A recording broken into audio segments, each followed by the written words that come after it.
Hi everybody, welcome back to the channel. You're watching the Valentines. I'm Lauren, and on this channel we cover all things homegrown and homemade. We have a lot of gardening videos, soap making videos, recipe canning videos, and today's video is going to be both a gardening and a canning video because I am making lemon balm jelly and canning it. So I'm here in one of the front beds at my house where I grow herbs. And this whole bed is filled with some beautiful lemon balm, and you can see that it is doing quite well. I planted it, started it from seed last year, and it's doing awesome. So I'm going to be harvesting a bunch of it to make jelly, and then I'm going to dry the rest for teas. Now, lemon balm is, the scientific name for it is Melissa officinalis, and it's known to be a very calming herb. It's part of the mint family, but instead of tasting minty, it tastes very bright and lemony, so I think it's going to make an absolutely delicious jelly. You could also make it into a syrup, which would be beautiful for iced tea or a cocktail.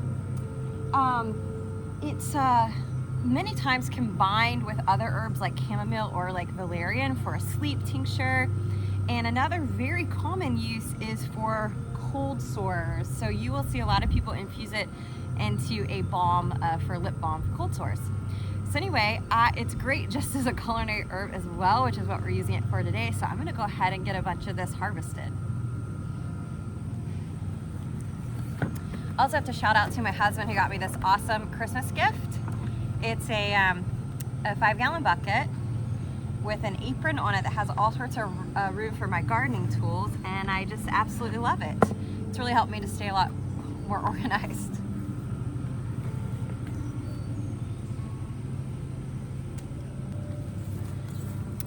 Here's a closer look at the lemon balm. See these beautiful leaves?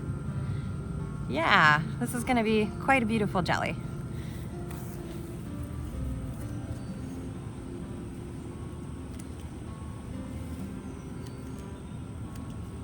Now this is an herb that you can cut and come again. So I'm gonna cut it down, and no worries, it's all gonna grow back. In fact, cutting it will help encourage that.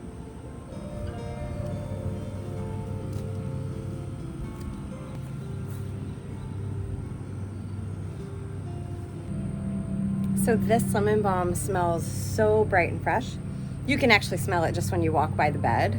And another great use for it, you can see it'll grow like 2 feet tall. So I use it as filler for my flower bouquets a lot as well, because it's so bright and earthy. Other herbs that I use in my flower bouquets are dill and basils, lemon basil, cinnamon basil, but any of the mints are great filler flowers for bouquets as well. So tons of uses for this really versatile herb. Here is my canning setup. I like to lay this stuff out the night before. I've got all my jars, lids, bands, equipment. I've got my water bath canner and my pot set up where I will be mixing the jelly. Now, all you need for this recipe is your lemon balm, Sure gel or another type of pectin, lemon juice, and sugar. To begin, I simply just sort through all of my sprigs of lemon balm, making sure that no weeds have gotten in there, and just, taking out anything undesirable. I find it's a little easier to rinse if I leave the leaves on the stems, at least for now, and then I will, sort these and get them dried before I go to the work of taking all of the leaves off of the stem.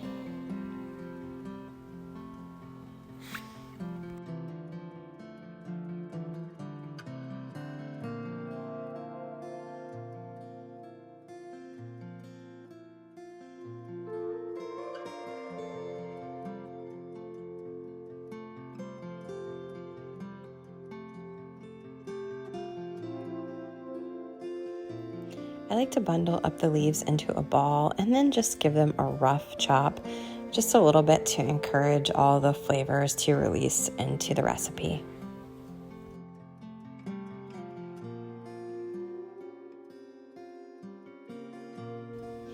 Ended up with about 2 cups of packed down lemon balm leaves.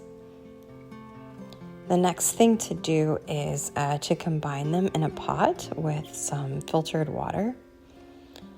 And for this recipe, I'm going to be using about 3.5 cups of filtered water to 4 cups of sugar, and be sure to check the show notes below for the detailed recipe.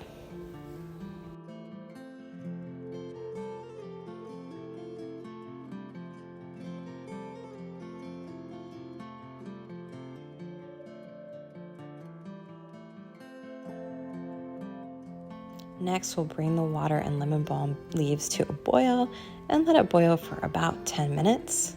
Meanwhile, I have got my water bath canner set up and ready to go. Once my lemon balm tea has boiled, I will set a timer for about 15 minutes to let it steep with the lid on. Once it has steeped, I just strain it into a bowl to strain out all the leaves, and it just smells so wonderful at this point.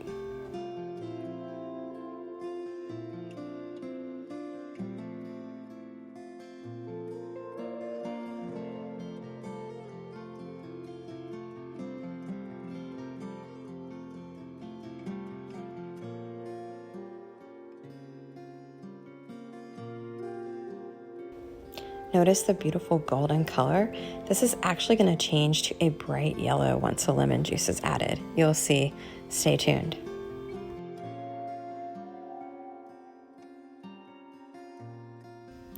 Returning everything to the pot, it is time to add the sugar gel. And we're going to bring this to a really rolling boil and stir vigorously. We can also add the lemon juice at this point.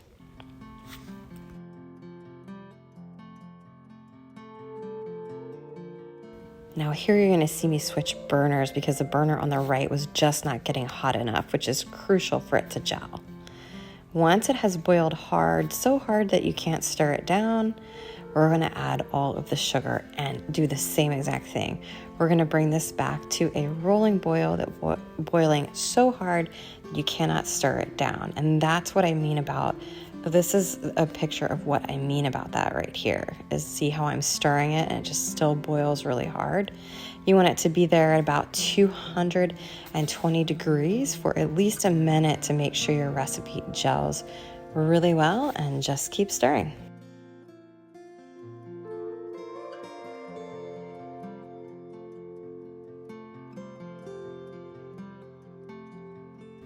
Okay, you know the drill, guys. We are going to use our funnel and carefully ladle this into all of our jars, leaving about 1/2 inch of headspace.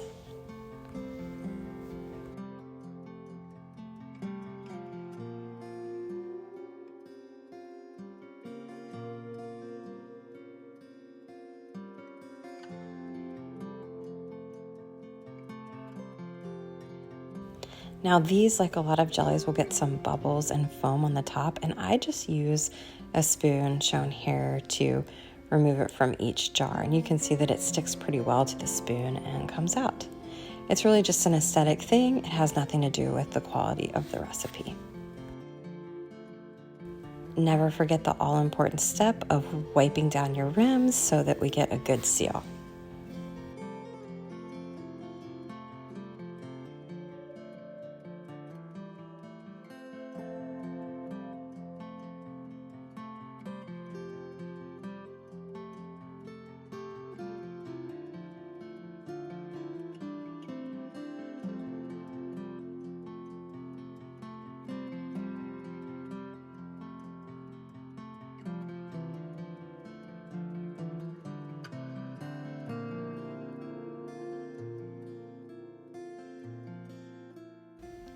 Lids and bands are in place, and now they all go into the jacuzzi.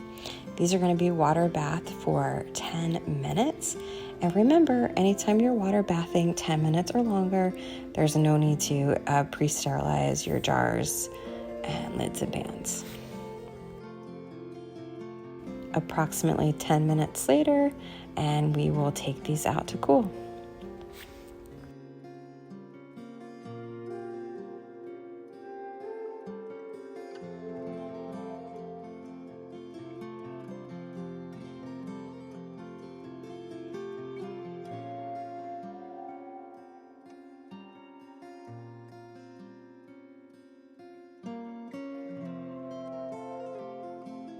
And now we wait and we listen for the ping, ping, ping. That means everything.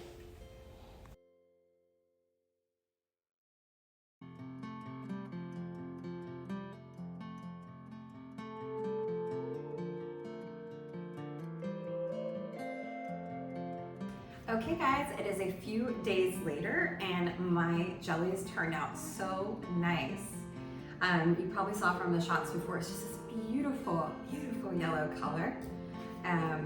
They all gelled pretty good. It's not the firmest jelly I've ever made, and I'll tell you, I know exactly why. I was rushing and I got a little heavy-handed on the water.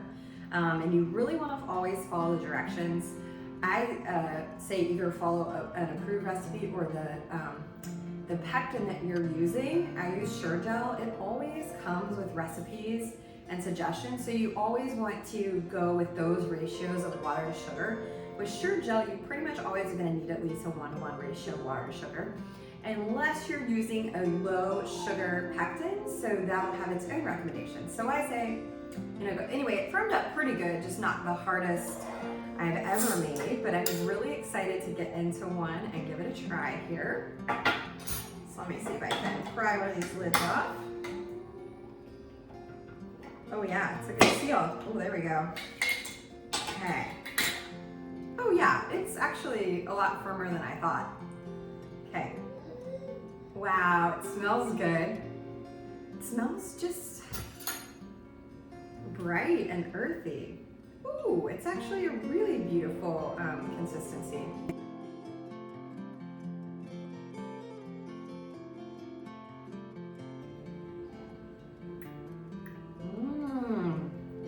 Lemony. Oh yeah. You actually really get the lemon a little bit after, like on the after palate. Delicious. So the main way that I'm going to use this is for baked brie, as well as just on a cheese board. I do a lot of cheese boards. It's the South. We're going into like the summertime. There's parties and family gatherings like every week, so those will all get used. I'm going to gift a couple to my aunts and some other of my relatives too. I'm definitely going to take some to Virginia when I go visit my family there soon. So I just remembered that before I end this video, I wanted to show you guys how I am labeling these. In the past, I would put a label on the top here, but I actually ran out of those labels. This is a particular size label that I don't use that often, so I didn't want to buy a whole other pack of those. So I actually printed some labels. I used the label template that was on my computer, but I just printed them on regular printer paper. And this is actually a lightweight cardstock, but printed just on plain paper, not the label sticker paper. And I used a rubber band to put them on, and I just used a straight edge cutter to cut these, and it worked out really well. I kind of like this too because I like to reuse my jars, and I actually don't like when there's stickers on them, so that's another pro of doing this method as well. And I still have all of the labeling requirements that my county requires if I want to sell these at my farmer's market table. So I want to thank you guys so much for watching. I hope this was helpful, gave you some fun ideas. If you have any questions about the canning process, please feel free to mention them in the comments below. Also, if you have any advice that you want to share with others, please do, so we can all learn from each other together here. And thank you guys again for watching. Please stay tuned for more canning videos. Also have some great soap making and gardening videos coming up. I will see y'all next time.